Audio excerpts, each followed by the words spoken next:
Si vous avez conduit une Peugeot diesel ou attendu un taxi à une station française, vous avez fait confiance à un moteur sans connaître le nom de l'usine qui l'avait fabriqué. Indenor. Ce moteur-là ne tombait pas en panne. La berline familiale, le taxi qui tournait jour et nuit, la voiture qu'on se repassait de père en fils, sous le capot, le même cœur de fonte, increvable, né dans un faubourg de Lille.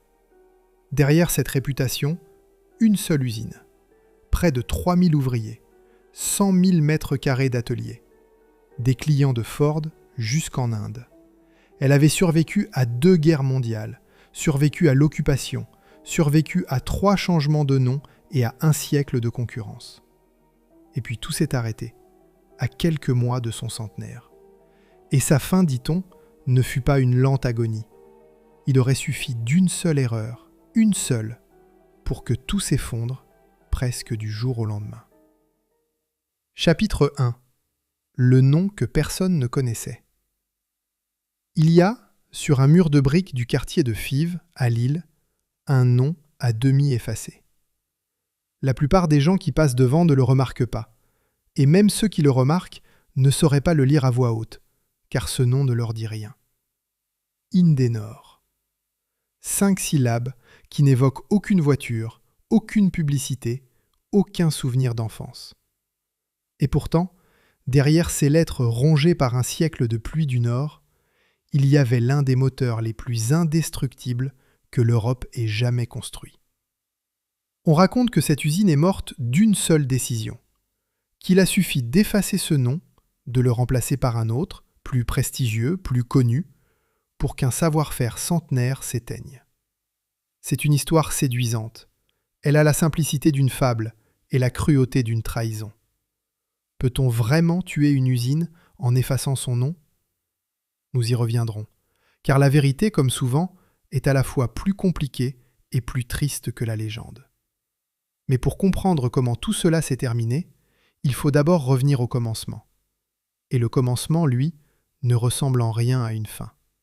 Cette histoire commence par un homme qui croyait à une chose à laquelle presque personne ne croyait encore. Son nom, lui, est resté dans toutes les mémoires. Armand Peugeot. Nous sommes en 1898. La France entre dans le siècle nouveau au rythme des hauts fourneaux et des métiers à tisser. C'est une France qui croit au progrès comme à une religion, qui aligne ses cheminées comme d'autres alignent des clochers et qui se persuade que le travail et le fer suffiront à la rendre grande. Dans un faubourg ouvrier de Lille, sur une terre noircie par le charbon et quadrillée par le rail, on pose les premières pierres d'un atelier qui ne fermera ses portes qu'au bord de son centenaire. Près d'1 siècle de travail. Tout commence ici, à Fives, un matin que personne n'a songé à photographier. Parce que personne, ce matin-là, n'imaginait que cet atelier deviendrait une légende, ni qu'il finirait, 1 siècle plus tard, en silence. Chapitre 2. L'homme de Montbéliard et le faubourg du Nord. Pour comprendre Armand Peugeot, il faut comprendre d'où il vient. Les Peugeot ne sont pas des nouveaux venus dans l'industrie française. Depuis le début du XIXe siècle, la famille travaille le métal dans les vallées du pays de Montbéliard, à l'est, tout près de la frontière suisse. Des moulins à café, des lames de scie, des ressorts, des baleines de corset, des outils de toutes sortes. Le nom Peugeot, avant d'être celui d'une automobile, est celui d'une dynastie de quincailliers qui ont compris, génération après génération, qu'un objet bien fait se vend de lui-même. C'est dans cette maison que grandit Armand. Il en hérite l'obsession de la qualité, cette idée presque morale que la solidité d'une pièce engage l'honneur de celui qui l'a faite. Mais il en hérite aussi, très jeune, une intuition que ses cousins jugent dangereuse.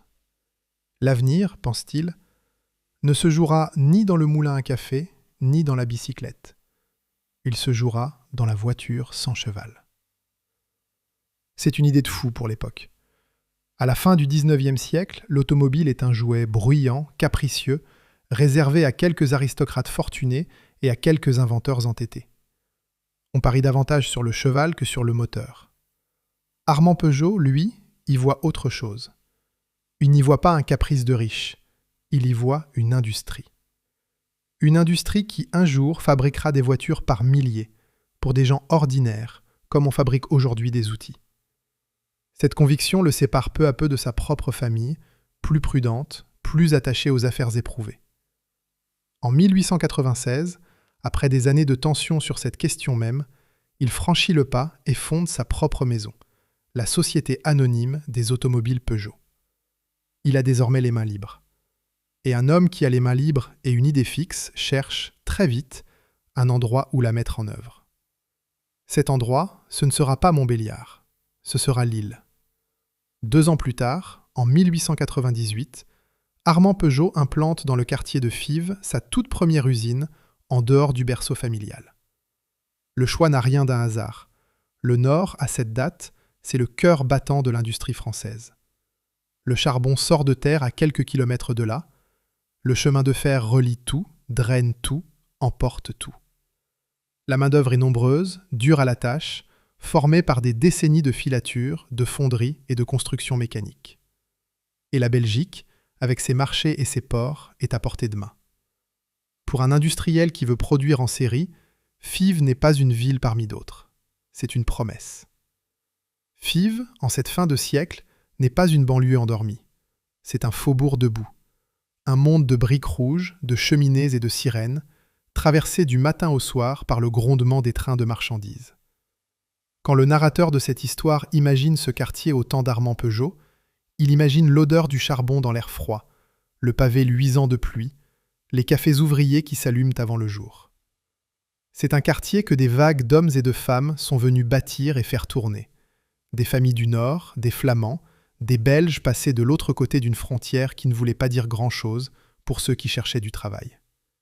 Plus tard, d'autres viendront, de plus loin encore. Mais déjà, à cette époque, Fives est ce qu'il restera longtemps. Un endroit où l'on vient pour l'usine, où l'on vit autour de l'usine, où l'on est, d'une certaine manière, l'usine. Au cœur de ce quartier se dresse déjà un géant. Les ateliers de Fives Caille Babcock, la grande métallurgie qui fabrique des locomotives, des ponts, des charpentes pour le monde entier. C'est l'employeur roi du faubourg, celui dont la sirène règle la vie de milliers de familles. Et lorsque Armand Peugeot installe son atelier de construction mécanique à quelques rues de là, il devient aussitôt le deuxième pôle industriel du quartier. Une usine plus petite, plus discrète, mais qui emploie d'emblée quelques 400 personnes. 400 hommes qui, chaque matin, franchissent un nouveau portail dans un quartier qui n'en manquait pourtant pas.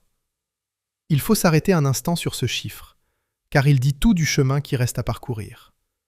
400 ouvriers au départ, pour une maison qui en comptera un jour près de 7 fois plus. Ce qu'on fabrique dans ces premières décennies, on le fabrique avec les mains autant qu'avec les machines. L'ouvrier de Fives n'est pas un simple exécutant.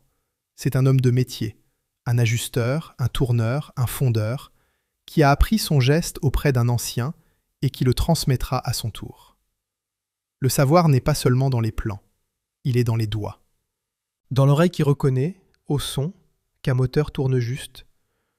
Dans l'œil qui devine, à l'aspect d'une pièce, si elle tiendra. C'est ce savoir-là, invisible et impossible à racheter, qui fait la valeur réelle d'une usine.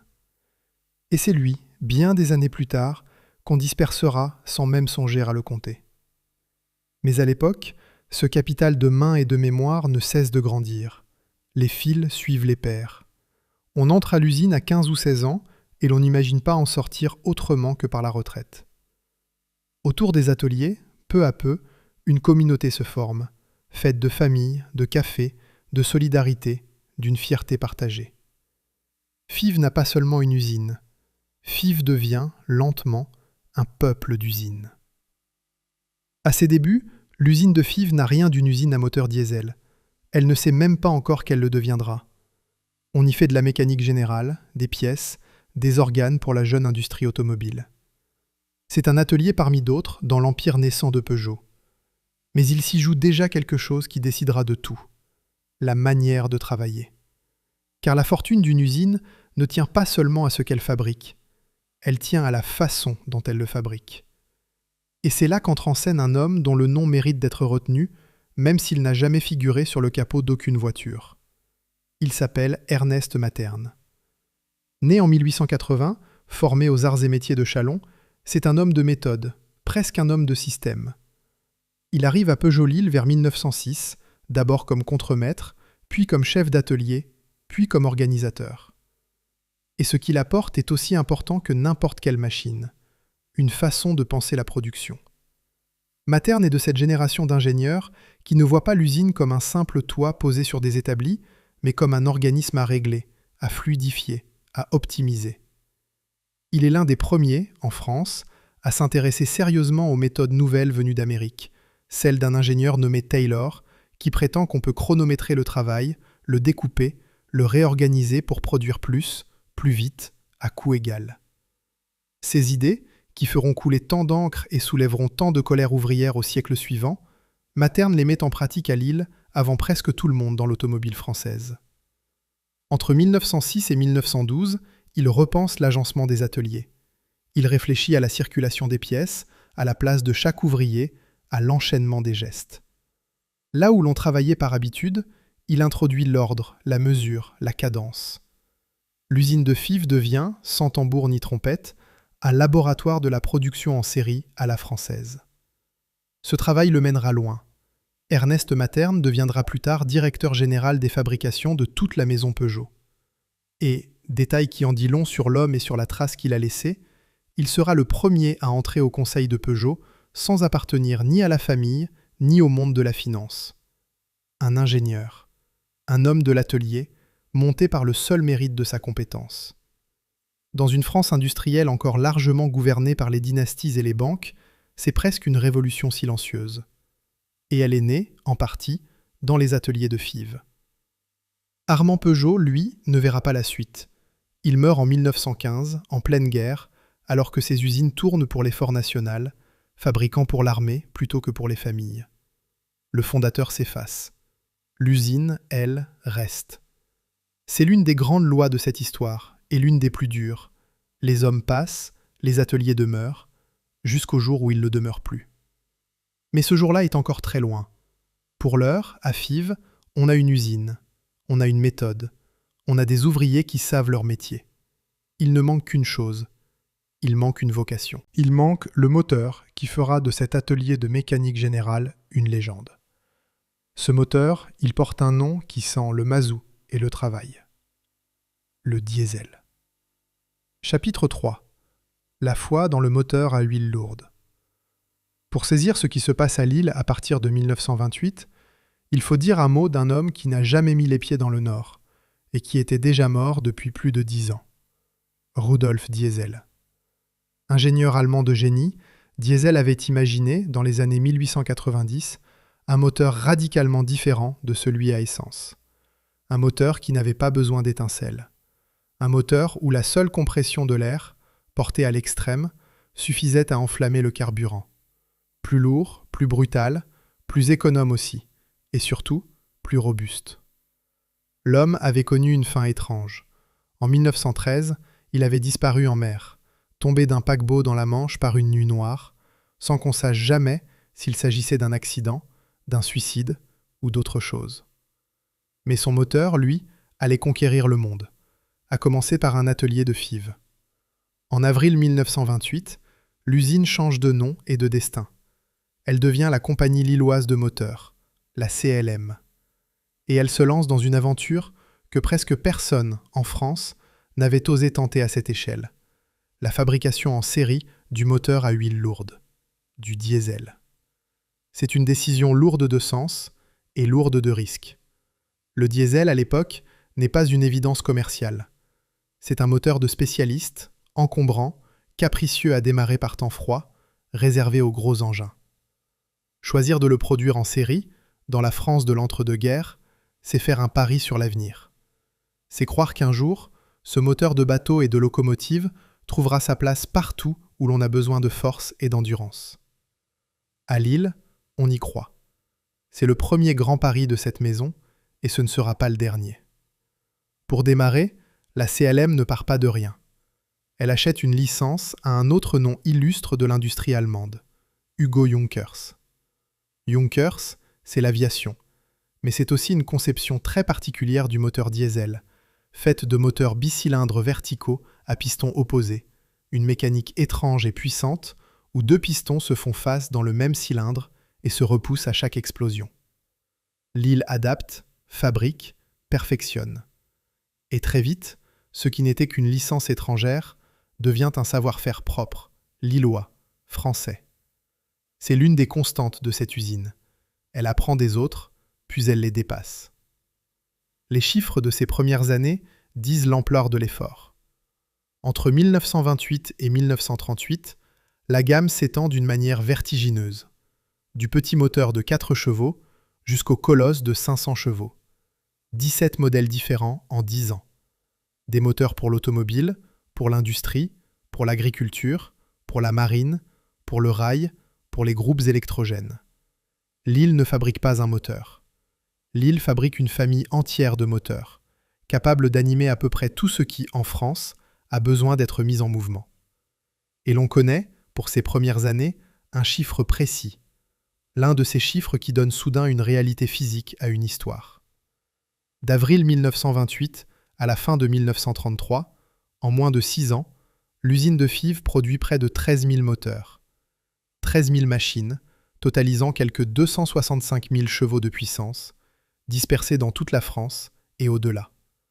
13 000 fois, un moteur né à Lille est parti faire tourner une pompe, un bateau, un tracteur, une scierie, un groupe électrogène, quelque part où l'on comptait sur lui pour ne pas tomber en panne. Il faut imaginer cette présence invisible pour mesurer ce qu'était devenue l'usine de Fives. Dans les années qui suivent, on retrouve les moteurs lillois partout où la France a besoin d'endurance plutôt que d'éclat. Ils tirent les locotracteurs qui manœuvrent les wagons dans les gares de triage. Ils tournent au fond des chalutiers qui rentrent au port, cale pleine, par gros temps. Ils alimentent les groupes électrogènes des hôpitaux, des chantiers, des villages encore mal raccordés au réseau. Ils animent des pompes, des compresseurs, des engins de levage, des chariots, des balayeuses, des tracteurs agricoles qui labourent du matin au soir. Un Français des années 50 traversait sa journée entouré de moteurs de Fives sans en avoir la moindre idée. Le pain qu'il achetait, le train qu'il prenait, l'électricité de sa rue avait peut-être, quelque part dans leur chaîne, tourné grâce à une mécanique née dans le Nord. C'était une gloire sans visage, une présence sans nom. Et déjà, dans cette discrétion absolue, se dessinait le destin paradoxal de cette maison. Être indispensable et rester inconnu. Car c'est là, déjà, que se forge l'identité profonde de cette maison. Pas dans la vitesse, pas dans le luxe, pas dans le prestige, dans la fiabilité. Le diesel de Fives n'est pas fait pour briller, il est fait pour durer, pour tourner des milliers d'heures, dans la poussière, dans l'humidité, dans le froid du Nord ou la chaleur des pays lointains, sans jamais réclamer autre chose qu'un peu d'huile et de gazole. C'est un moteur d'ouvriers, conçu par des ouvriers, pour des hommes qui ont besoin que les choses fonctionnent. Cette philosophie ne quittera jamais l'usine, elle deviendra sa gloire. Et, par un de ces retournements dont l'histoire industrielle a le secret, elle deviendra aussi, bien plus tard, son piège. Puis la guerre vient.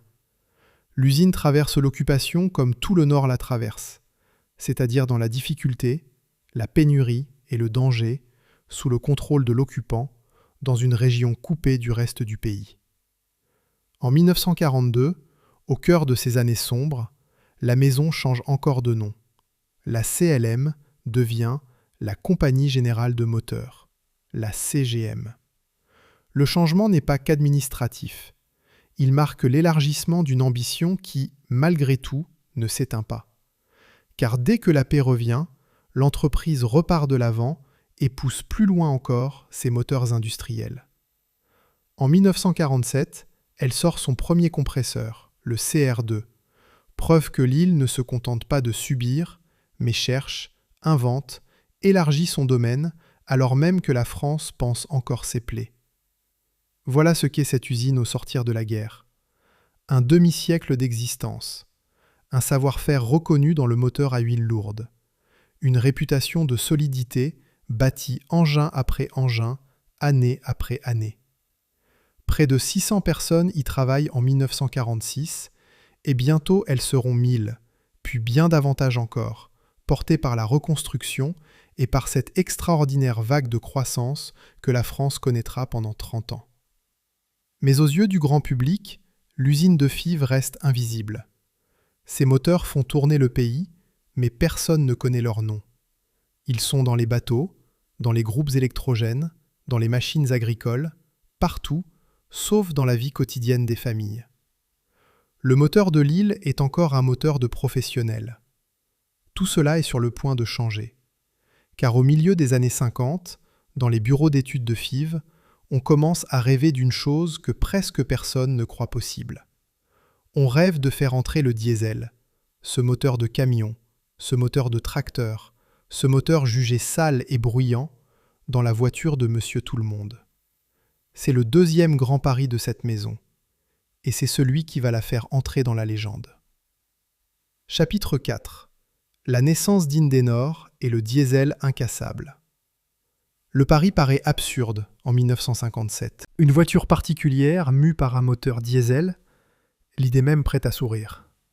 Pour le grand public de l'époque, le diesel, c'est le bruit du quart de ramassage, l'odeur du gazole, la fumée noire au démarrage par les matins d'hiver. Personne n'imagine cela dans une berline familiale, garée devant un pavillon, conduite le dimanche pour aller voir la famille. Et pourtant, c'est exactement le pari que fait l'usine de Fives entre 1957 et 1958. Un pari que les documents de l'époque résument d'une formule sèche, presque militaire. Une reconversion totale. L'usine cesse de regarder vers le bateau et le tracteur. Elle tourne tout entière son regard vers l'automobile. C'est une transformation profonde et risquée.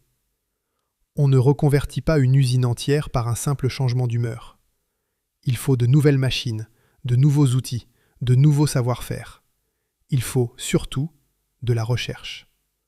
On crée donc sur place un véritable centre d'études, où des ingénieurs vont s'attaquer à un problème que beaucoup jugent insoluble. Rendre le diesel assez léger, assez souple, assez silencieux, assez civilisé pour prendre place sous le capot d'une voiture de tourisme, sans la transformer en machine de chantier. Et c'est à ce moment précis, pour accompagner cette renaissance, que l'usine se choisit enfin un nom commercial. Un nom qui dira ce qu'elle est et d'où elle vient. Ce nom, c'est Indenor. Un acronyme en réalité. Société industrielle de l'Est et du Nord. Un nom de code presque, pour une maison qui avait toujours travaillé dans l'ombre des grandes marques. Un nom que le public ne retiendra jamais. Et c'est là, déjà, que se prépare l'oubli. Car ce pari, il faut bien le mesurer, engageait tout. On ne réoriente pas une usine entière sans risquer de la perdre. Si le diesel automobile ne prenait pas, si les Français refusaient ce moteur réputé bruyant et grossier, c'était des années d'investissement et des centaines d'emplois qui basculaient dans le vide. Les hommes de Fives le savaient. Ils ont misé leur métier, leur outil, leur avenir sur une intuition. Que la solidité finirait par l'emporter sur le préjugé. Que les automobilistes, un jour, voudraient un moteur qui consomme peu et qui dure longtemps. Ils avaient raison. Mais il leur faudra du temps pour le prouver. Et beaucoup de moteurs partis sur les routes pour convaincre, un client après l'autre, qu'un diesel pouvait être une voiture de famille. Pour réussir ce moteur de voiture, les ingénieurs de Lille s'appuient sur les travaux d'un autre grand nom, anglais cette fois. Sir Harry Ricardo, l'un des plus brillants spécialistes mondiaux de la combustion, avait mis au point une chambre de turbulence, la chambre Comet, qui permettait au diesel de tourner plus vite, plus rond, plus proprement, en organisant le mélange de l'air et du carburant d'une manière nouvelle. C'est cette injection indirecte, héritée des idées de Ricardo, qui rendait enfin un diesel automobile supportable au quotidien. Lille s'en empare, la marie à un bloc de fonte massif et à une culasse en aluminium, et obtient un moteur à la fois moderne dans sa combustion et brutal dans sa construction. Léger pour ce qu'il sait faire, mais lourd, dense, taillé comme une enclume, conçu pour encaisser des centaines de milliers de kilomètres. Un moteur fait pour ne jamais casser. Retenez bien cette caractéristique, ce bloc de fonte, cette masse héritée du monde des camions et des bateaux. Elle fera la fierté de l'usine pendant 30 ans. Puis, un jour, elle pèsera trop lourd. Mais nous n'en sommes pas là. Le premier de la lignée s'appelle le TMD. Il apparaît en 1959 et il fait entrer la France dans une ère nouvelle. C'est le premier moteur diesel de grande série destiné à une voiture particulière française. Il anime la Peugeot 403 diesel, une berline d'apparence parfaitement ordinaire qui cache sous son capot une petite révolution.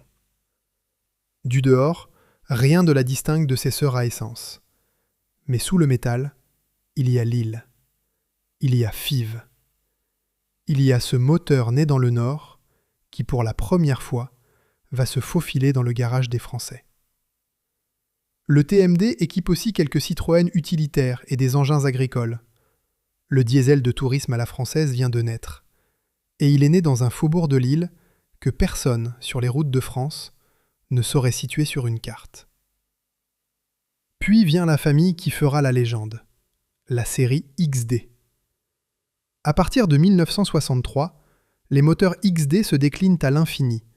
Cylindrée qui monte peu à peu, version de plus en plus puissante, du modeste bloc des débuts jusqu'aux variantes suralimentées qui viendront plus tard. Des 6 cylindres pour la marine et l'industrie, des 4 cylindres pour les voitures. Ce n'est plus un moteur, c'est une architecture. Une base que l'usine va décliner, perfectionner, exporter pendant près de 30 ans. Chaque évolution, chaque variante, c'est un peu plus de Lille dans le monde. Et le monde, justement, commence à s'y intéresser. Car les Peugeot équipés de ces moteurs ne restent pas en France. Elles partent, vers l'Afrique surtout, où les routes ne pardonnent rien, où la chaleur, la poussière et les pistes défoncées tuent les mécaniques fragiles en quelques mois. Là-bas, le diesel de Fives trouve son royaume. Un moteur qu'on peut faire tourner des années sans le ménager, qu'on répare avec 3 outils au bord d'une piste, qui redémarre quand tout le reste a renoncé. Le taxi, le quart de brousse, le véhicule de l'administration, le camion de l'exploitant, partout, on apprend à faire confiance à cette mécanique lilloise qui ne lâche jamais. Sans que personne, ni à Dakar, ni à Abidjan, ni à Alger, ne sache qu'elle vient d'un faubourg pluvieux du nord de la France. C'est ainsi qu'une usine que les Français eux-mêmes ne connaissaient pas se mit à porter, sur d'autres continents, la réputation du savoir-faire français, anonymement, obstinément, kilomètre après kilomètre. Et la réputation de solidité, déjà solide, devient bientôt une légende. On commence à dire de ces moteurs qu'ils sont incassables. Le diesel français incassable. Ce n'est pas seulement une formule de publicité. C'est une réalité que les exploits confirment, et de la manière la plus spectaculaire qui soit. En 1965, sur l'anneau de vitesse de Montlhéry, une Peugeot 404 équipée d'un de ses moteurs lillois part à l'assaut des records du monde de sa catégorie. Le résultat tient de l'exploit. La voiture pulvérise 22 records dans sa classe et en établit 3 nouveaux, tournant inlassablement, heure après heure, à plus de 160 km/h. Une voiture diesel, un moteur de famille, lent et raisonnable par nature, lancé à des allures qu'on croyait réservées aux moteurs à essence, et tenant cette cadence pendant des milliers de kilomètres sans faiblir. À Montlhéry, ce jour-là, l'usine de Fives prouve au monde ce que les ouvriers savaient déjà, qu'un moteur lillois ne s'arrête que lorsqu'on décide de l'arrêter. Voilà ce que Lille avait dans les mains, au seuil des années 60. Un moteur que rien ne semblait pouvoir arrêter. Un savoir-faire forgé depuis 1898, affiné à travers 2 guerres et 3 changements de nom. Une usine qui, partie d'un atelier de mécanique générale de 400 ouvriers, s'apprêtait à équiper non seulement les Peugeot, mais bientôt les voitures d'autres constructeurs, sur d'autres continents. Le monde, sans le savoir, allait se mettre à rouler sur des moteurs de Fives. Le plus étrange dans tout cela, c'est que personne, en dehors du métier, ne savait que cette usine existait. On achetait des Peugeot, on vantait leur robustesse au café du village. On confiait sa vie à ces moteurs sur les routes défoncées d'Afrique comme sur les autoroutes d'Europe. Mais le nom d'Indenor, lui, restait dans l'ombre. Un secret bien gardé, le nom caché derrière des machines que des millions de gens ont aimé sans jamais l'apprendre. C'était la grandeur discrète de cette maison. Être partout et n'être nommé nulle part. Ce serait aussi, bien plus tard, sa terrible fragilité. Car on ne se révolte pas pour sauver un nom qu'on n'a jamais connu. On ne pleure pas une usine dont on ignore jusqu'à l'existence. Mais nous n'en sommes pas là. À l'orée des années 60, l'usine de Fives ne pense pas à sa fin. Elle pense à grandir. Ses ateliers s'étendent, ses effectifs gonflent, ses moteurs partent vers des marchés de plus en plus lointains. Et grandir, dans les années qui viennent, elle va le faire comme jamais elle ne l'avait fait. L'âge d'or commence. Chapitre 5. Le cœur de fonte. En 1966, une équipe de la télévision française pousse la porte de l'usine de Fives, caméra à l'épaule. C'est un événement assez rare pour qu'on en garde la trace. Devant l'objectif, le directeur de l'usine, un certain monsieur Lange, dont l'histoire n'a même pas retenu le prénom, présente sa maison avec la fierté tranquille d'un homme qui sait ce qu'il montre. Il aligne les chiffres comme on aligne des médailles. Environ 1000 personnes après la guerre, 1400 au début des années 60, 1700 en cette année 1966.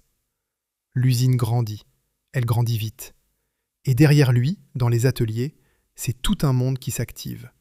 Un monde que la plupart des Français n'ont jamais vu et ne verront jamais. Suivons un instant cette caméra. Pour entrer dans cette usine, il faut d'abord arriver. Et l'on arrive, le matin, par les rues du faubourg, à pied ou à vélo, dans le froid mouillé du nord. La sirène sonne. C'est elle qui découpe la journée, qui appelle les équipes, qui s'entend d'un bout à l'autre du quartier. On passe le portail. On pointe. Et l'on entre dans un univers où il fait chaud quand dehors il gèle, où le bruit ne s'arrête jamais, où l'air a une épaisseur, une odeur, un goût. Cette odeur, c'est d'abord celle de la fonderie. Car au commencement de tout, ici, il y a le feu. Pour fabriquer un moteur diesel, il faut d'abord couler le métal qui en formera le bloc et la culasse. Dans la halle de fonderie, on fond la fonte à des températures que le corps ne peut pas approcher sans reculer. Le métal liquide coule dans les moules de sable comme une rivière en fusion, rouge, aveuglante, jetant des gerbes d'étincelles à chaque mouvement. Les hommes qui travaillent là sont les plus durs de l'usine, ceux dont le visage garde l'empreinte de la chaleur, ceux qui boivent des litres d'eau et transpirent toute leur eau. C'est un métier d'avant le confort, un métier de feu et de bras. Et c'est de ce feu que naît, chaque jour, le cœur de fonte des moteurs lillois. Cette masse lourde, dense, presque archaïque, dont l'usine a fait sa fierté et qui, bien plus tard, deviendra son fardeau. Une fois refroidi, démoulé, le bloc brut part vers les ateliers d'usinage. Et là, le travail change de nature. On passe du feu à la précision. Des machines-outils, alignées par dizaines, mordent le métal, percent les cylindres, taillent les portées, ajustent au centième de millimètre. Le sol est gras d'huile de coupe. Les copeaux de fonte s'amoncellent au pied des tours. L'air sent le métal travaillé, cette odeur particulière qu'aucun ouvrier de Fives n'a jamais oubliée. Beaucoup, des décennies plus tard, la reconnaîtraient les yeux fermés. On usine les blocs, les vilebrequins, les culasses, et tout particulièrement cette fameuse chambre de turbulence héritée des travaux de Ricardo, ce petit volume creusé dans la culasse d'où dépend toute la souplesse du moteur. Un geste de trop, un outil mal réglé, et la pièce est bonne pour la refonte. Ici, on ne plaisante pas avec la qualité. Car un moteur réputé incassable se gagne pièce par pièce, cote par cote, dans le silence concentré de ces ateliers. Et ce qui frappait, dans ces halles, c'était la variété. Sur le même site, au même moment, naissaient des moteurs pour des mondes entièrement différents. Ici, des 4 cylindres compacts destinés aux berlines familiales. Là, d'imposants 6 cylindres en ligne, taillés pour les bateaux et les groupes industriels, et qui tourneraient un jour au fond d'une cale ou dans le ronronnement d'une centrale de secours. La même main savait passer de l'un à l'autre. Imaginez un de ces hommes, entré à l'usine à 16 ans, formé par un ancien qui l'avait lui-même été par un autre avant lui. Au fil des années, il avait appris à reconnaître chaque organe au toucher, à régler une machine à l'oreille, à deviner qu'un moteur tournait juste avant même que les instruments ne le confirment. Ce savoir-là ne s'apprenait pas dans les livres. Il se déposait, geste après geste, année après année, dans le corps même d'un homme. Et ce corps, l'usine en avait des centaines, puis des milliers. C'était là sa véritable richesse. Pas les machines qu'on pouvait acheter n'importe où. Les hommes qu'on ne formait qu'ici et qu'il faudrait des décennies pour remplacer si jamais on les laissait partir. Vient ensuite l'assemblage. C'est là que le moteur prend forme, pièce après pièce, sous les mains d'ouvriers qui connaissent chaque organe par son nom et par son rôle. Le bloc reçoit son vilebrequin, ses pistons, sa culasse, ses injecteurs. Ce qui n'était qu'un amas de fonte et d'acier devient peu à peu une mécanique cohérente, prête à tourner. Et le moment de vérité, c'est le banc d'essai. Car aucune usine au monde, ayant bâti sa réputation sur la fiabilité, ne livre un moteur sans l'avoir fait tourner. Dans les salles d'essai de FIV, les moteurs neufs rugissent, montent en régime, sont poussés, éprouvés, écoutés. Un diesel qui démarre rond, qui tient son ralenti, qui répond sans à-coups, c'est un diesel qui partira. Un diesel qui hésite repart à l'atelier. Ce grondement sourd et continu de moteurs lancés à plat régime, c'était la respiration de l'usine. Le son de la promesse tenue. Chaque moteur qui sortait de FIV sortait éprouvé. C'était la condition pour qu'un taxi de Bamako, un chalutier de Boulogne ou une berline familiale du dimanche puisse compter sur lui pendant 20 ans. Et cette compétence, l'usine ne se contentait pas de l'employer, elle la fabriquait. À FIV, comme dans toutes les grandes maisons mécaniques de l'époque, on formait les siens.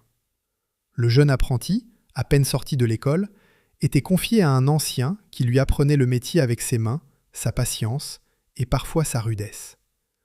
On commençait par les tâches simples, on observait, on recommençait, on se trompait, on corrigeait. Au bout de quelques années, l'apprenti devenait ouvrier qualifié, et un jour, à son tour, il formerait un plus jeune. Ainsi le savoir-faire se transmettait, génération après génération, comme une langue se transmet de bouche à oreille. C'est ce qui faisait qu'une usine n'était pas seulement un bâtiment rempli de machines, mais une mémoire vivante, accumulée, irremplaçable. On pouvait reconstruire des murs, on pouvait racheter des tours et des fraiseuses, mais cette chaîne de transmission, une fois rompue, ne se rétablissait pas. Il suffisait d'une seule génération sans relève pour qu'un savoir patiemment accumulé s'évanouisse à jamais. Personne, à FIV, ne pensait à cela en 1966. Rien, alors, n'invitait à y penser. La chaîne tournait depuis bientôt 70 ans et rien ne laissait croire qu'elle pût un jour s'interrompre. Voilà ce que la caméra de 1966 a saisi, sans peut-être le mesurer. Non pas une usine parmi d'autres, mais une cathédrale de la fiabilité, où le feu, la précision et l'épreuve se relayaient pour produire des moteurs faits pour survivre à ceux qui les achetaient. Monsieur Lange, lui, le savait parfaitement. C'est pourquoi il en parlait avec tant de calme. Quand on fabrique l'indestructible, on n'a pas besoin d'élever la voix. Chapitre 6. Le peuple de la sirène. Mais une usine, ce n'est jamais seulement des machines. C'est d'abord des hommes, et, à FIV, comme ailleurs dans le Nord, des familles entières. Car le travail à l'usine, dans cette région, ne se transmettait pas comme un emploi. Il se transmettait comme un héritage. Le père entrait, puis le fils, parfois le petit-fils. On disait « je rentre à l'usine » comme on disait « je rentre à la maison ». Et de fait, pour beaucoup, c'était presque la même chose. Le Nord avait été bâti par des vagues de travailleurs venus d'ailleurs, et cette mémoire-là imprégnait tout le bassin. Des Belges, d'abord, passés par milliers de l'autre côté d'une frontière toute proche. Des Polonais, ensuite, venus en masse après la Première Guerre pour redonner vie aux mines et aux usines de la région, au point qu'ils devinrent, entre les deux guerres, l'une des plus grandes communautés étrangères de tout le pays. Des Italiens, et, plus tard, des hommes venus du Maghreb. Dans un faubourg ouvrier comme FIV, ces origines diverses ne faisaient pas la une des journaux, elles faisaient le quotidien. On travaillait côte à côte, on partageait la même sirène, le même vestiaire, la même fatigue. Sur le sol de l'atelier, les accents se mêlaient. C'était cela aussi, l'usine française. Un creuset au sens le plus littéral du mot. Ce peuple-là vivait à portée de sirène. Dans le faubourg de Fives et les quartiers voisins, on habitait à quelques rues de l'usine, parfois à quelques pas. On rentrait déjeuner chez soi quand l'horaire le permettait. On croisait son contremaître à la sortie de la messe, son délégué syndical au comptoir du café, le fils du fondeur sur le banc de l'école communale. La ville et l'usine ne faisaient qu'un seul tissu. Couper l'une, c'était déchirer l'autre. Et dans ce tissu, il n'y avait pas que des hommes. Dans les bureaux, au poste de finition, au contrôle des pièces, des femmes travaillaient aussi, tenaient les comptes, vérifiaient, assemblaient, souvent dans l'ombre des récits, rarement nommés, mais sans qui rien n'aurait tourné. La journée de ces hommes et de ces femmes était réglée par un rythme qui ne pardonnait pas, les 3-8. Du matin, de l'après-midi, de la nuit. Une semaine, on se lève avant le jour. La suivante, on rentre quand les enfants dorment déjà. La troisième, on travaille pendant que la ville se repose. Ce rythme épuisait les corps et bousculait les familles. Mais il avait aussi sa grandeur. Il signifiait que l'usine ne s'arrêtait jamais, que le feu de la fonderie ne s'éteignait pas, que les moteurs naissaient jour et nuit, sans relâche. Au cœur de cette journée, il y avait un moment presque sacré, la cantine, à midi. Pour comprendre une usine française, il faut comprendre ce repas-là. Ce n'était pas un sandwich avalé debout. C'était un vrai repas, chaud, complet, pris ensemble, à table. Une entrée, un plat, du fromage, parfois un dessert. C'était le moment où l'ouvrier cessait d'être une paire de bras pour redevenir un homme attablé parmi ses semblables. Dans le vacarme et la chaleur d'une vie de labeur, ce midi à la cantine, c'était un morceau de civilisation glissé au milieu de l'effort. Un droit, autant qu'un plaisir. Car ces droits, il faut le dire, les ouvriers ne les avaient pas reçus en cadeau. Ils les avaient conquis. Après la guerre, la France s'était dotée des comités d'entreprise, ces institutions où les salariés avaient leur mot à dire sur la vie de la maison et qui géraient tout ce qui entourait le travail. Est-ce que le comité d'entreprise organisé, dans une grande usine comme celle de Fives, dépassait de loin l'atelier? C'étaient les colonies de vacances, qui emmenaient les enfants d'ouvriers à la mer ou à la montagne, souvent les seules vacances que ces familles connaîtraient jamais. C'étaient les clubs sportifs, les bibliothèques, les arbres de Noël, l'entraide quand le malheur frappait un foyer. Les syndicats, la CGT, la CFDT, Force ouvrière, structuraient cette vie collective, défendaient les salaires, négociaient les conditions, donnaient à l'ouvrier une voix qu'il n'aurait jamais eue seul. Le dimanche, on retrouvait son jardin ouvrier, ce lopin de terre où l'on faisait pousser ses légumes et où l'on respirait un autre air que celui de l'atelier. Tout cela, mis bout à bout, formait un monde. Un monde où l'usine ne donnait pas seulement un salaire, mais une place, une appartenance, une dignité. L'ouvrier de Fives savait qui il était. Il fabriquait des moteurs qui faisaient tourner le monde, il appartenait à une communauté qui se tenait les coudes, et son métier valait quelque chose. Ce n'était pas un paradis. Les corps s'usaient, les nuits étaient dures, le patron restait le patron, et l'on ne s'enrichissait pas. Mais à l'intérieur de ces murs, des hommes et des femmes construisaient des objets réels, avec un savoir réel, et cela comptait. Pour eux, et pour la France. Au fond, ce que cette usine offrait, c'était une forme rare de sécurité. Celui qui entrait à Fives savait, à 16 ou 18 ans, à quoi ressemblerait sa vie. Il aurait un métier, un salaire régulier, une place dans une communauté, une retraite au bout du chemin. Il pourrait fonder une famille, élever ses enfants, leur transmettre peut-être le même métier.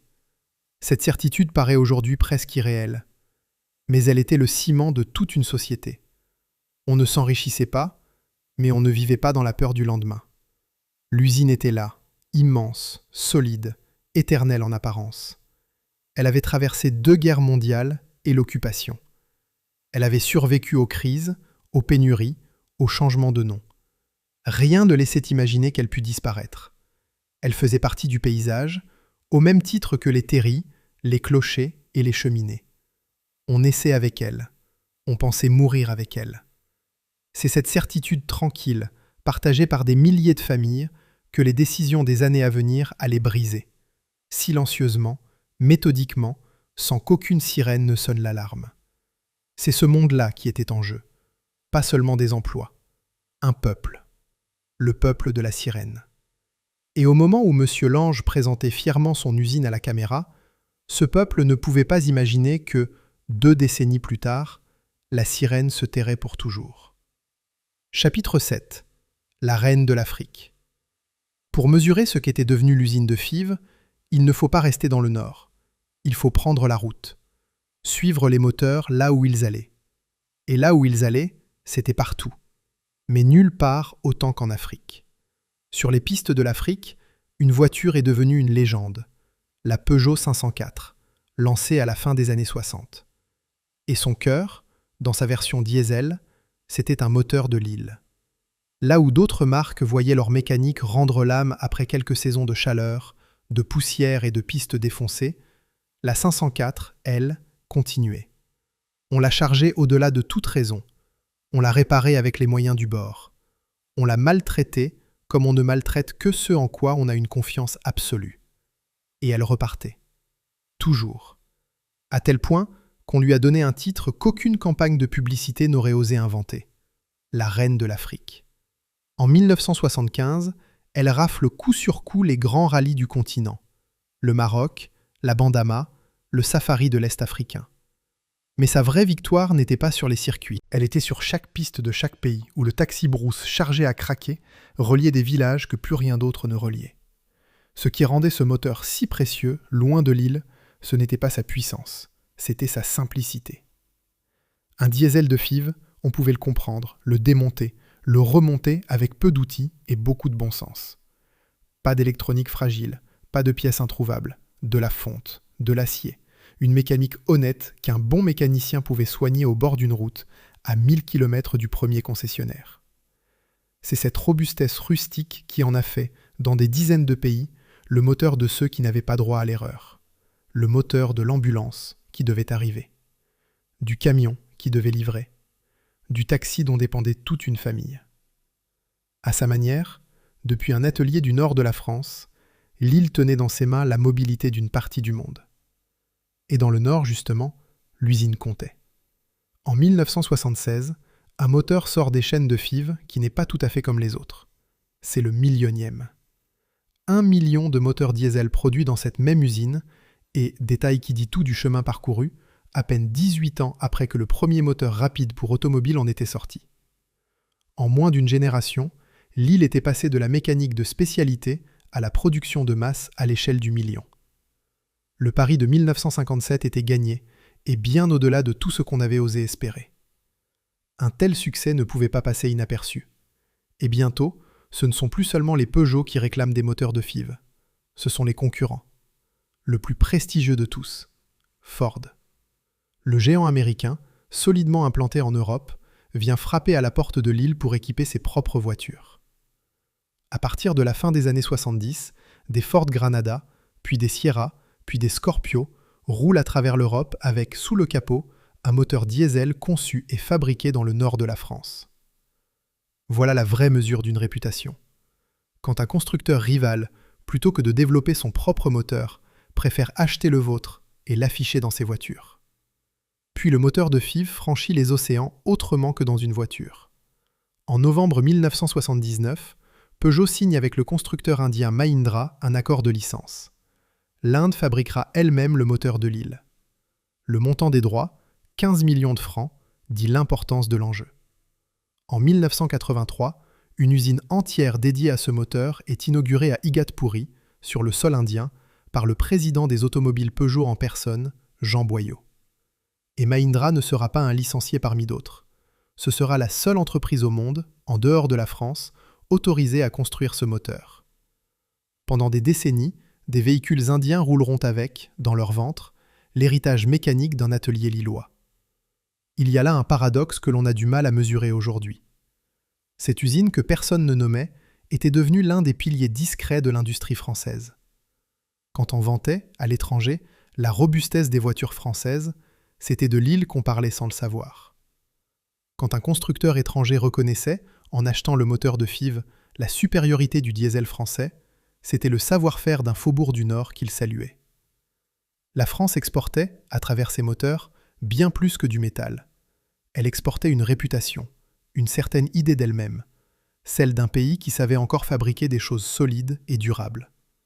Et tout cela reposait, pour une part, sur les épaules de quelques milliers d'ouvriers d'un quartier de Lille, qui n'avaient jamais réclamé la gloire et qui ne l'auraient, de toute façon, jamais obtenue.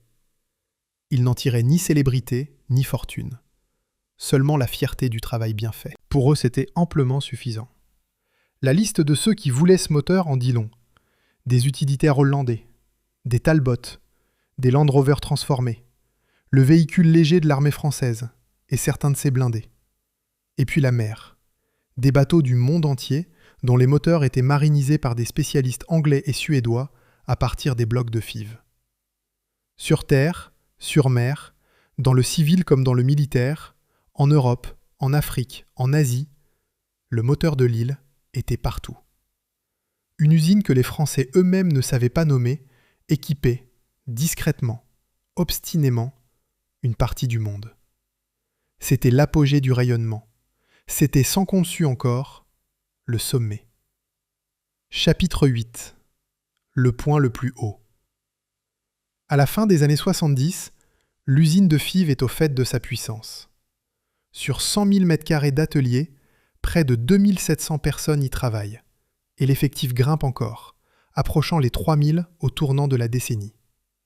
C'est 7 fois ce que comptait l'atelier d'Armand Peugeot à ses débuts.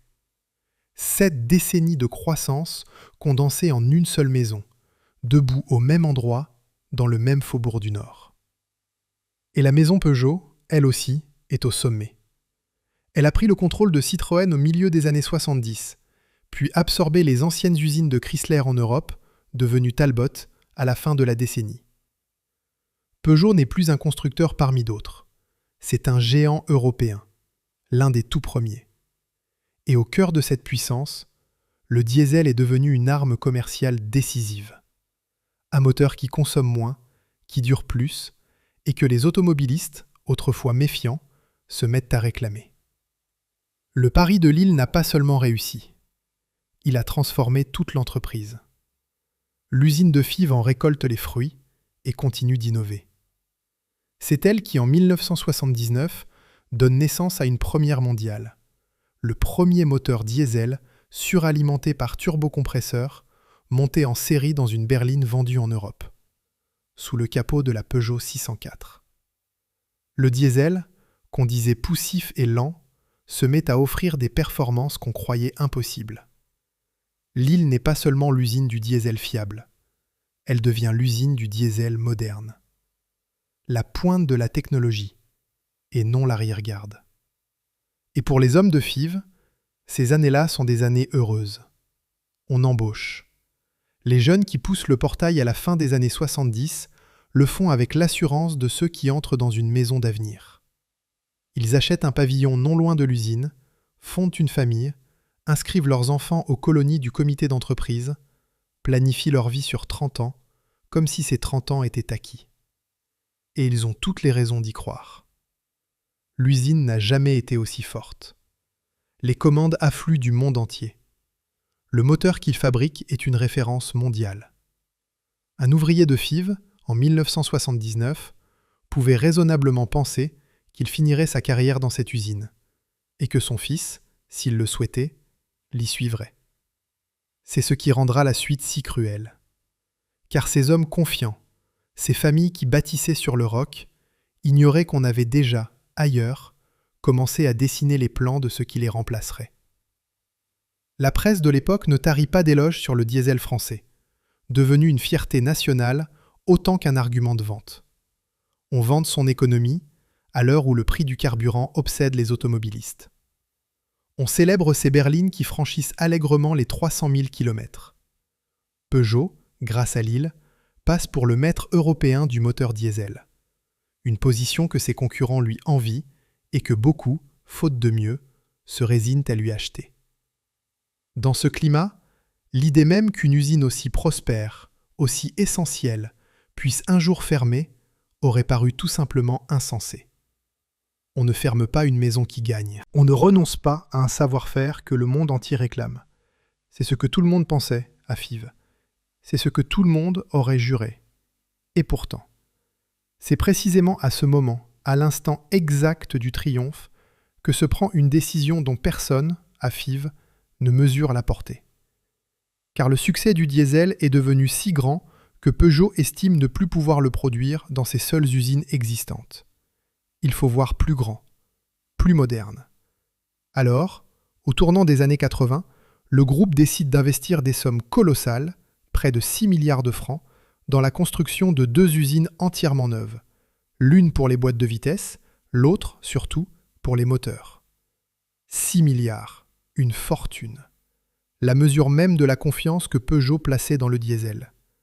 Cette seconde usine, on la bâtira en Lorraine, dans un lieu dont le nom ne dit alors rien à personne, dans le Nord, Trémery. Sur le moment, à Fives, on ne voit là qu'une bonne nouvelle de plus.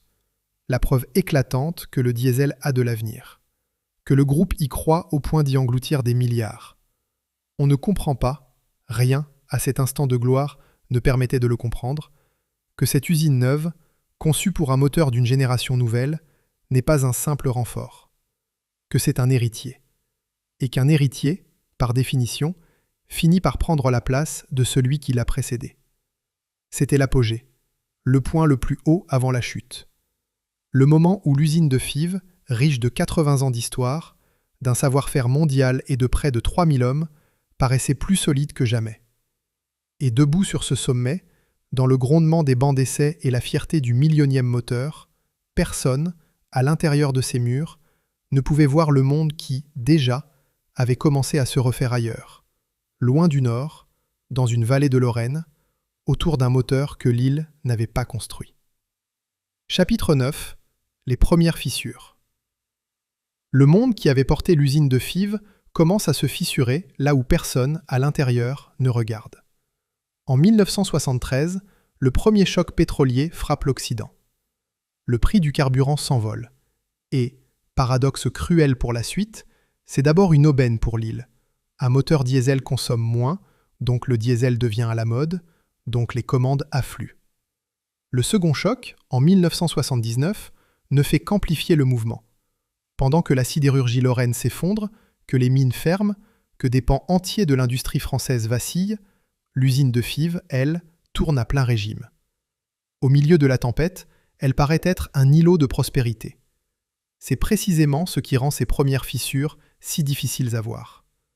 Car derrière la prospérité, une mécanique froide s'est mise en marche. Pas celle des moteurs, celle des bilans. En absorbant Citroën au milieu des années 70, puis les anciennes usines de Chrysler en Europe à la fin de la décennie, Peugeot est devenu un géant. Mais un géant lourd, endetté, doté de trop d'usines, de trop de doublons, de trop de monde.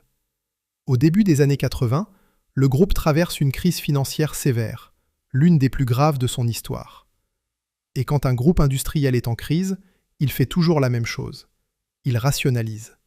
Il compte. Il compare. Il se demande, site par site, atelier par atelier, ce qui est encore nécessaire et ce qui ne l'est plus. À Fives, cette comptabilité-là va se révéler impitoyable. Non parce que l'usine produit mal, elle produit admirablement. Mais parce qu'elle commence, sans le savoir, à produire le mauvais moteur. Le moteur d'hier. Et le plus terrible, c'est que le succès même du diesel travaillait contre l'île. Car si les chocs pétroliers avaient rendu ce moteur irrésistible, ils avaient aussi lancé une course sans fin à l'économie de carburant. Chaque année, il fallait des moteurs plus sobres, plus légers, mieux adaptés aux voitures compactes que réclamait une époque soucieuse de la moindre dépense. Or, le moteur de Fives, avec son lourd bloc de fonte hérité des camions et des bateaux, n'était pas l'enfant de cette course-là. Il en était le grand-père. La vague qui avait porté l'île au sommet était précisément celle qui, en s'amplifiant, finirait par la laisser sur le rivage. Pendant ce temps, le groupe Peugeot ne pensait plus en usine mais en ensemble. Sa survie financière passait par la concentration, produire davantage dans moins de sites avec des moteurs conçus pour les 20 années à venir.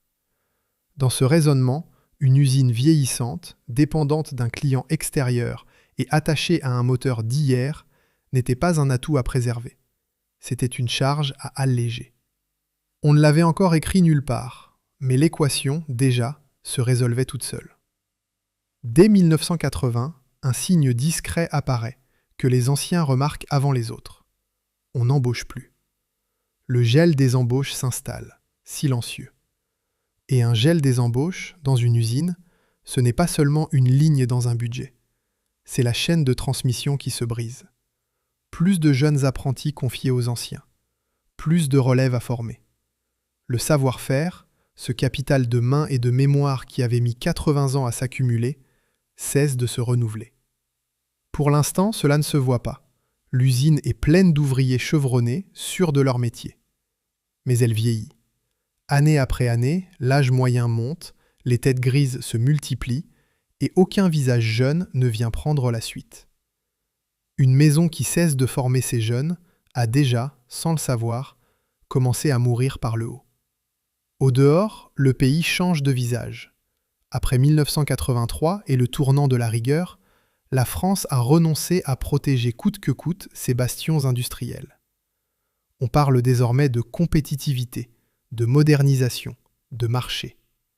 Partout, dans le Nord comme en Lorraine, des usines ferment, des bassins entiers s'éteignent. Les ouvriers de Fives lisent ces nouvelles dans le journal, mais ils les lisent comme on lit le malheur des autres, avec compassion et avec la conviction tranquille que cela ne les concerne pas. Eux fabriquent un moteur que le monde réclame. Eux ne sont pas une mine de charbon condamnée. Cette assurance les protégeait. Elle les aveuglait aussi.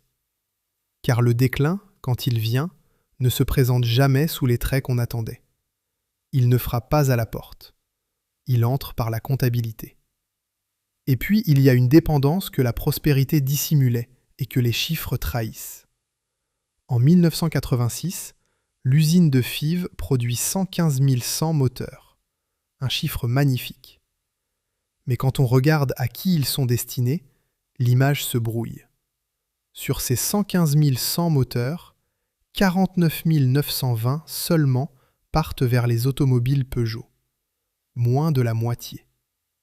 Tout le reste, la majorité de la production, part chez d'autres. Chez Ford surtout.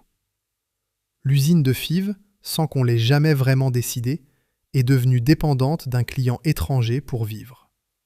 Tant que ce client commande, l'usine prospère.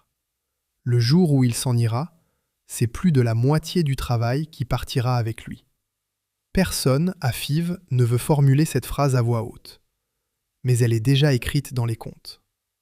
Pendant ce temps, dans une vallée de Lorraine, l'usine neuve de trémerie monte de terre, pierre après pierre.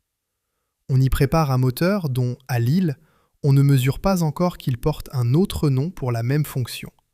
Remplaçant. Au sommet du groupe, l'homme qui a porté cette stratégie, Jean Boyau, regarde l'avenir avec la logique d'un dirigeant qui doit sauver un groupe tout entier, pas une usine en particulier. Et dans cette logique, il n'y a rien de méchant. Il n'y a que de l'arithmétique. C'est peut-être cela, le plus dur à entendre pour les hommes de Fives, qu'il n'y eut jamais de complot contre eux. Seulement des additions, faites par des gens raisonnables, dans des bureaux où l'on n'avait jamais entendu la sirène. Les premières fissures étaient là, fines, presque invisibles, courant sous le vernis de la prospérité. Et comme toutes les fissures, elles ne demandaient qu'une chose pour s'ouvrir, un peu de temps. Chapitre 10. L'accusation et la preuve. Quand on demande aujourd'hui aux anciens de Fives ce qui a tué leur usine, beaucoup donnent la même réponse. Une réponse simple, nette, presque consolante dans sa clarté. Tout aurait commencé, disent-ils, le jour où l'on a effacé le nom. Le jour où Peugeot, jugeant sans doute le modeste Indenor indigne de figurer à côté de sa propre marque, l'aurait rayé, recouvert, remplacé par le seul nom de Peugeot. Et alors, c'est le cœur de l'accusation, les clients étrangers qui avaient toujours fait confiance au moteur Indenor auraient refusé d'acheter un moteur portant le nom d'un concurrent. Une seule erreur. une seule décision, prise dans un bureau loin de Lille, aurait suffi à condamner le plus grand constructeur de moteurs diesel d'Europe. C'est une histoire puissante. Elle a tout pour convaincre. Elle désigne un coupable, elle réduit une tragédie complexe à un geste unique, et surtout, elle dit une vérité émotionnelle profonde. On leur a bien pris quelque chose. On leur a pris leur nom, leur identité, la reconnaissance de ce qu'ils étaient. Cette douleur-là est réelle, et il serait indécent de la mépriser.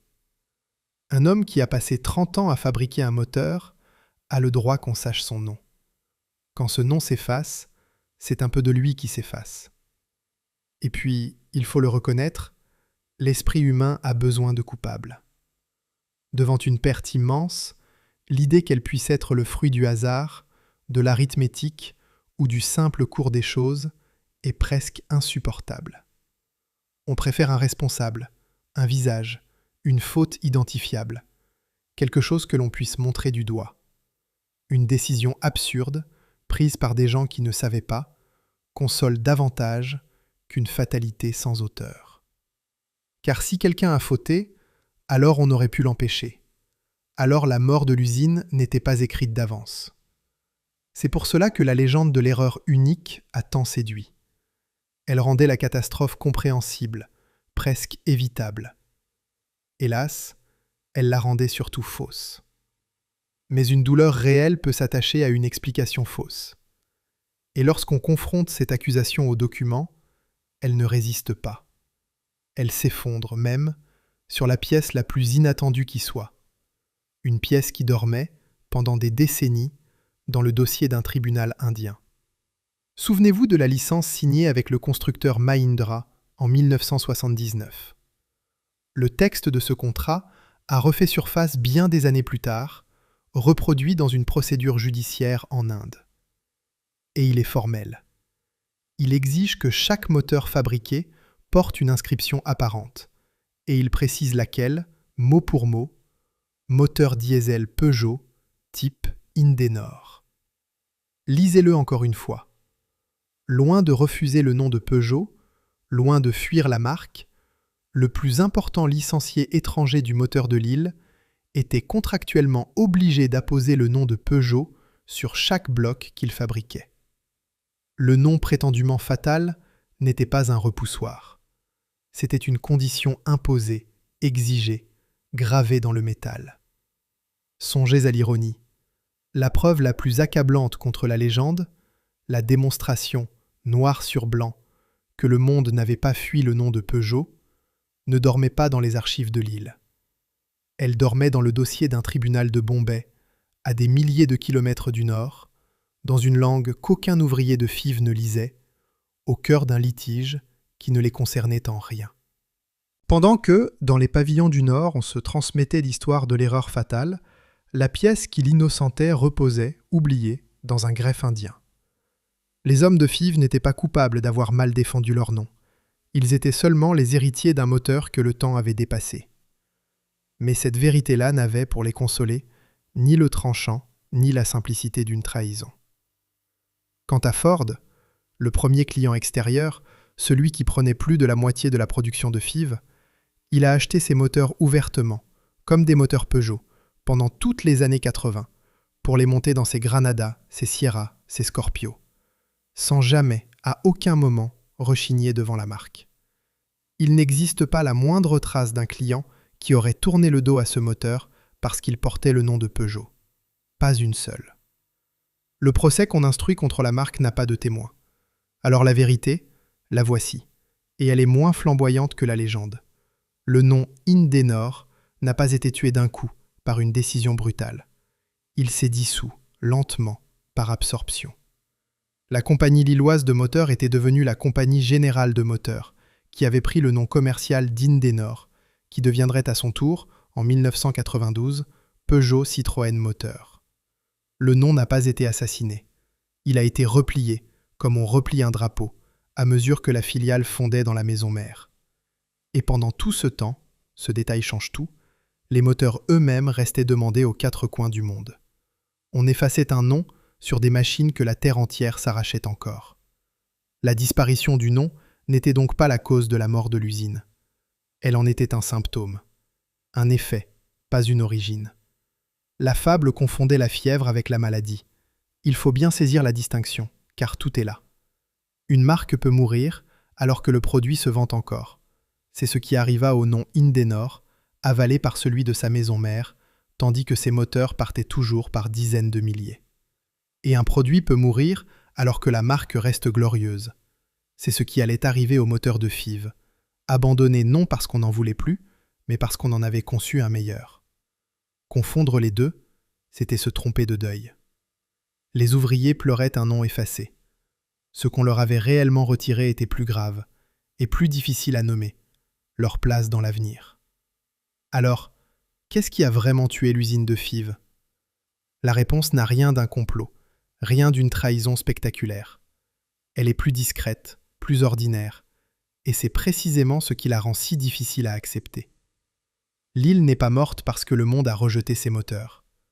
L'île est morte parce que sa propre maison en a construit un meilleur, ailleurs. Chapitre 11. Un meilleur diesel, ailleurs. Revenons à Trémery, dans cette vallée de Lorraine. Car c'est là, et non dans un quelconque service de communication, que s'est jouée la première vraie décision fatale. L'usine neuve avait été conçue pour fabriquer un moteur d'un type nouveau, désigné par le sigle XUD. Sur le principe, il n'avait rien de révolutionnaire. C'était toujours un diesel à injection indirecte, héritier lointain des travaux de Ricardo. Mais dans sa conception, tout le séparait du vénérable moteur de FIV. Il était plus léger, plus compact. Pensé pour les voitures modernes, à traction avant et moteur placé en travers. Là où le vieux XD de Lille, lourd, en fonte massive, avait été dessiné pour les grandes berlines à propulsion d'une autre époque. Le moteur de FIV n'était pas mauvais. Il était admirable. Mais il était d'hier. Et la cruauté de l'histoire industrielle, c'est qu'un produit d'hier, si parfait soit-il, ne fait jamais longtemps le poids face à un produit de demain. Et le comble, c'est que ce qui condamnait le moteur de Lille était précisément ce qui l'avait rendu légendaire. Ce lourd cœur de fonte, cette masse dense et brutale, c'était la source même de son indestructibilité. Un moteur taillé comme une enclume ne casse pas. Mais cette même fonte, à l'heure où l'on traquait le moindre kilo et le moindre litre de carburant, devenait un fardeau. Trop lourde, trop encombrante, mal adaptée aux voitures compactes à traction avant qui faisaient désormais le marché. La qualité qui avait fait la gloire de FIV s'était changée sans que rien n'eût bougé dans le métal, en défaut. L'usine n'avait pas démérité. Le monde, simplement, avait déplacé la ligne d'arrivée. La rupture arrive au tout début de 1988, avec le lancement de la Peugeot 405 diesel, équipée du moteur de Trémery. La 405 est un triomphe commercial. Les clients l'adorent. Et chaque 405 vendu est une 505 qui ne se vend pas. Chaque moteur de Trémery qui part est un moteur de FIV qu'on ne commande plus. Le volume, lentement mais sûrement, glisse du nord vers la Lorraine, de Lille vers Trémery. Sans un mot de haine, sans la moindre décision de fermeture, par le simple jeu des préférences du marché, le travail quitte FIV pour aller là où vivait désormais le moteur de l'avenir. C'est une mort sans meurtrier, une mort par substitution. Il faut imaginer la scène, banale et décisive, qui se rejoint des milliers de fois. Un client entre chez un concessionnaire Peugeot, au tournant des années 90. Il veut une diesel, économique, fiable, sans histoire. Devant lui, deux voitures. La 504 ou la 505, robuste, éprouvée, animée par le moteur de Lille. Et la 405, plus moderne, plus légère, plus dans l'air du temps, équipée du moteur de Trémery. Le client n'a jamais entendu parler ni de Lille, ni de FIV, ni de Trémery. Il ignore qu'en posant la main sur l'une ou l'autre portière, il fait pencher la balance entre deux usines, entre deux villes, entre deux destins ouvriers. Il choisit le plus souvent la plus récente. Et ce geste, répété, anonyme, sans la moindre malice, fut l'un des couteaux les plus sûrs plantés dans le flanc de l'usine de Fives. Le marché ne déteste personne. Il ne fait que préférer. Mais ces préférences tuent aussi sûrement que des décisions. Et comme si une seule blessure ne suffisait pas, 1988 en apporte une seconde, la même année, au même endroit. Au début de cette année-là, l'usine de Fives ne tourne déjà plus qu'à la moitié de sa capacité sur les moteurs destinés à la Ford Sierra. Le programme de Ford doit encore reculer d'un tiers dans l'année. Et à la fin de 1988, le contrat arrive simplement à son terme. Il n'est pas rompu dans la colère, il n'est pas trahi, il expire. Le plus gros client extérieur de l'île s'en va. Son besoin désormais satisfait ailleurs. Ce jour-là, la prophétie cachée dans les contes de 1986 se réalise à la lettre. Plus de la moitié du travail qui dépendait d'un client étranger disparaît avec ce client. Un héritier qui prend la place. Un grand client qui s'en va. En une seule année, l'usine de Fives perd à la fois son avenir et une part immense de son présent. Ce n'est pas un coup de tonnerre qui réveille la ville. C'est deux additions qui tombent juste, et dont le résultat, posé froidement au bas d'une feuille, est une usine devenue de trop. Et c'est ici qu'il faut dire la chose la plus étrange et la plus injuste de toute cette histoire. Il n'y eut jamais de décision de tuer l'usine de Fives. Pas de réunion où l'on aurait voté sa mort. Pas de document signé portant son arrêt. Aucun homme ne s'est levé un matin en se disant qu'il allait fermer le berceau du diesel français. Il n'y eut que des choix successifs, chacun raisonnable, chacun défendable. Bâtir une usine moderne, lancer un meilleur moteur, laisser un contrat s'éteindre, transférer des hommes là où il y avait du travail. Pris un par un, aucun de ces choix n'était un crime. Pris ensemble, ils composaient une condamnation. C'est la forme moderne de la fatalité. Non plus le destin aveugle des anciens, mais la somme de petites décisions sensées dont personne, jamais, n'assume le total. Le reste n'est plus qu'une mise en œuvre. Et cette mise en œuvre, méthodique, patiente, presque douce, avait commencé bien avant le coup de grâce. Le gel des embauches, depuis 1980, avait déjà entrepris de vider l'usine par le haut. Puis vinrent les départs en pré-retraite, vague après vague, pour les plus de 55 ans. Ces hommes qu'on remerciait avec les égards dus à l'âge et qui s'en allaient en emportant, sans que personne y prenne garde, des décennies de savoir-faire que nul ne recueillerait. Puis les départs volontaires. Puis surtout, les transferts. On déplaçait les ouvriers de Fives vers une autre usine du groupe, la Française de Mécanique, à Douvrin. 253 d'entre eux y furent détachés pour les seules années 1984 et 85. Et entre 1978 et 1987, ce sont 1400 emplois qui disparurent ainsi de l'usine. 1400. La moitié de ce qu'avait compté Fives à son sommet, effacé en moins de 10 ans. Non pas d'un coup brutal qu'on aurait pu combattre sur une barricade, mais goutte à goutte, départ après départ, par une lente hémorragie qu'aucune grève ne pouvait arrêter. Car on ne fait pas grève contre une chaise vide.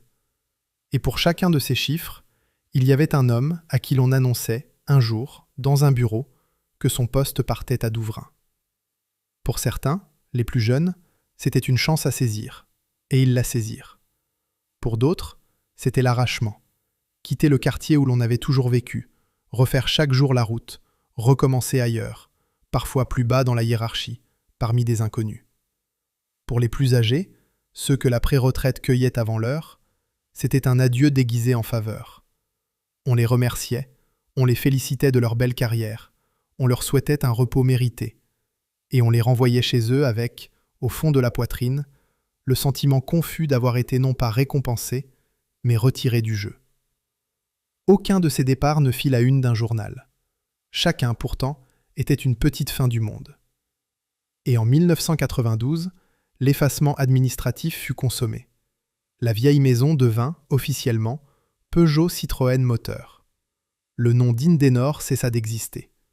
Non pas tué par un publicitaire, mais dissous dans l'organigramme d'un groupe pour qui Fives n'était plus qu'une ligne parmi d'autres.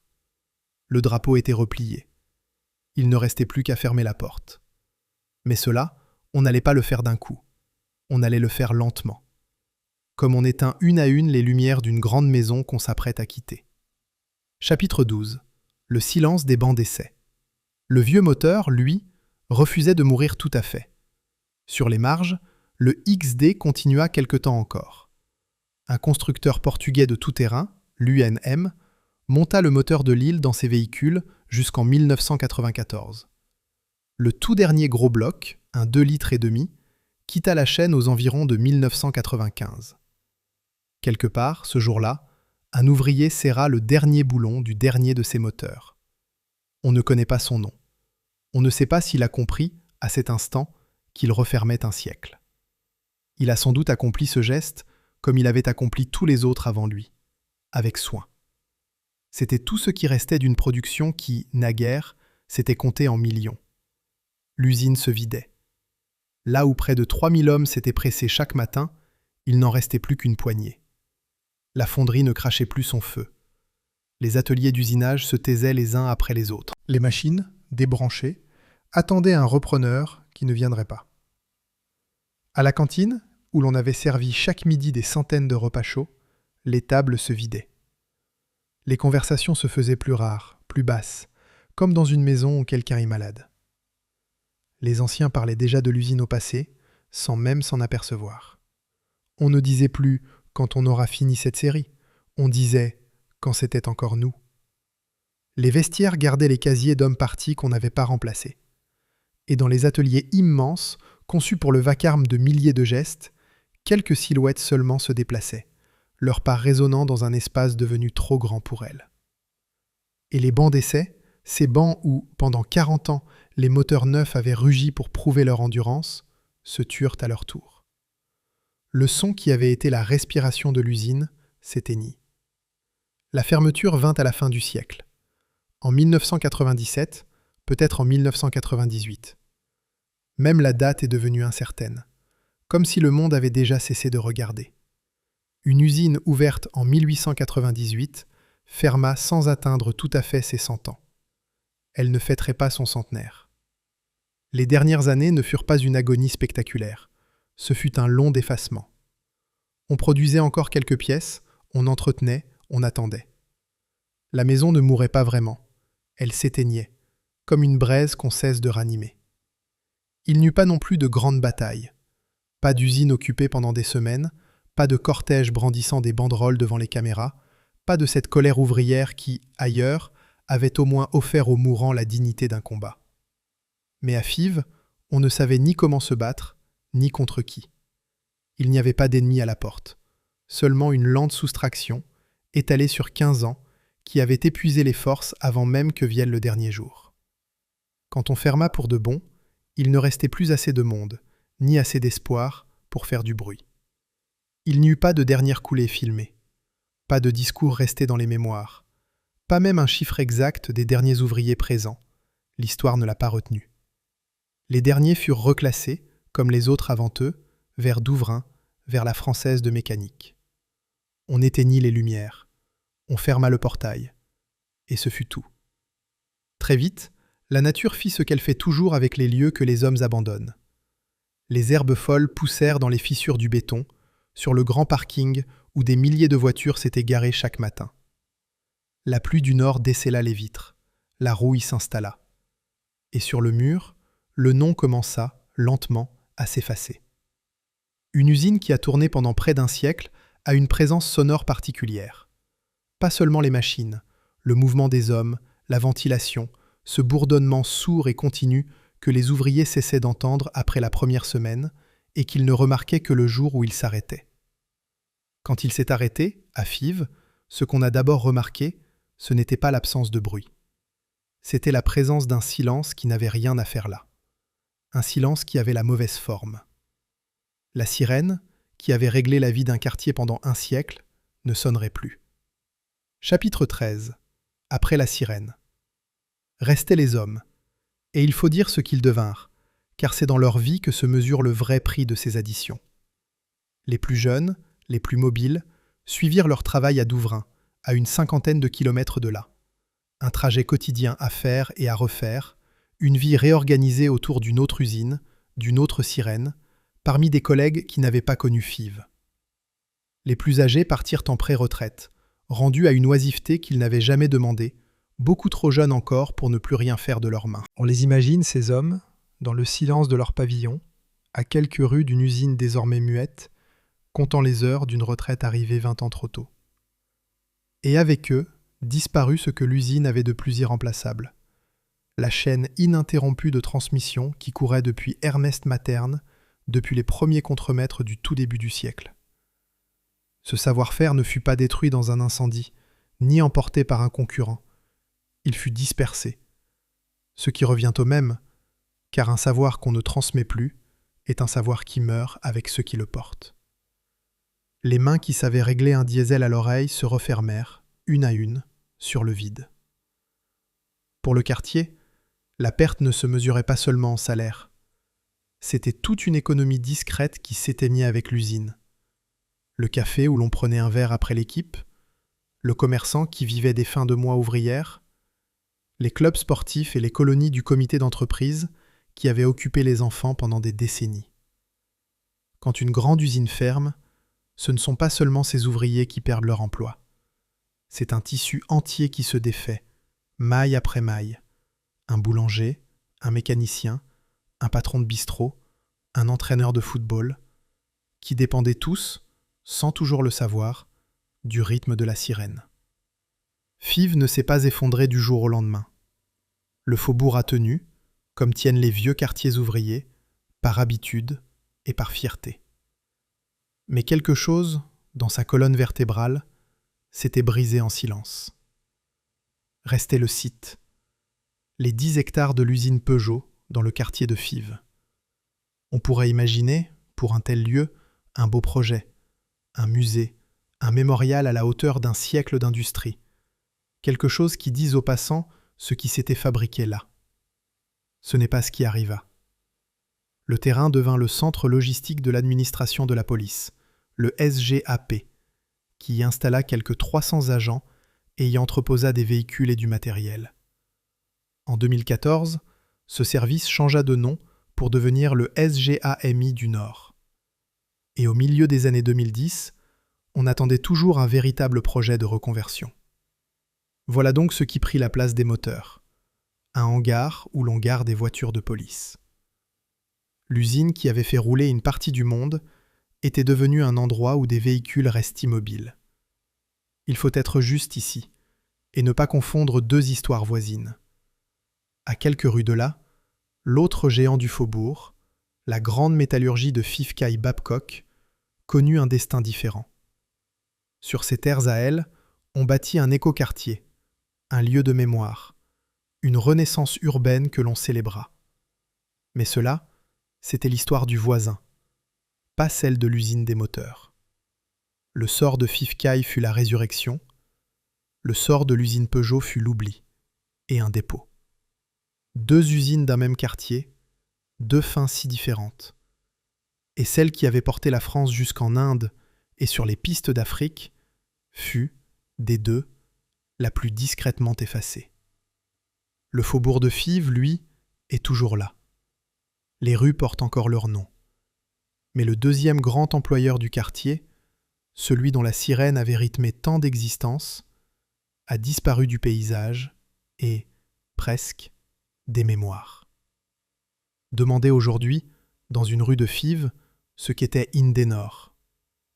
Bien peu sauront répondre. C'est peut-être là la dernière cruauté de cette histoire. Non seulement l'usine est morte, mais elle est morte sans laisser de nom à pleurer. Chapitre 14. Ce qui roule encore. Et pourtant, quelque chose a survécu. Quelque chose que ni les bilans, ni les fermetures, ni l'oubli n'ont pu arrêter. Les moteurs. Pendant que l'usine se taisait, ces moteurs, eux, continuaient de tourner aux quatre coins du monde. En Inde, le moteur de Lille, fabriqué sous licence, fut construit jusque vers 2010, un demi-siècle après la naissance du premier diesel rapide de Fives. Sur les pistes d'Afrique, les vieilles Peugeot diesel roulaient encore, increvables, comme elles avaient toujours roulé. En Afrique du Sud, On raconte qu'une de ces voitures atteignit le million de kilomètres. Ce que l'île avait construit pour durer a duré, bien au-delà de l'île elle-même. Il y a là une justice étrange, presque consolante. L'usine est tombée, mais son œuvre tient encore la route, au sens le plus littéral du terme. Chaque vieux diesel qui démarre, ce matin, sur un marché d'Afrique de l'Ouest, est un démenti silencieux opposé à l'oubli. La preuve roulante et obstinée qu'on avait su, dans un faubourg de Lille, fabriquer quelque chose de juste.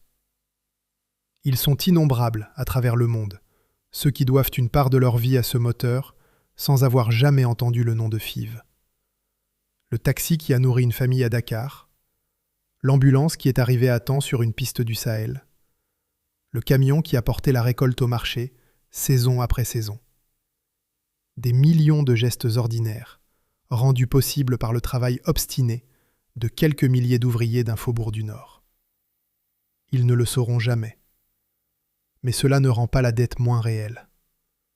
Et c'est là que la légende du début se retourne enfin. On nous avait dit qu'une seule erreur avait détruit le plus grand constructeur de moteurs diesel d'Europe. Qu'un nom effacé avait fait fuir le monde. Mais le monde n'a jamais fui. Les moteurs furent désirés jusqu'au bout. L'île n'est pas morte parce qu'on a rejeté son travail.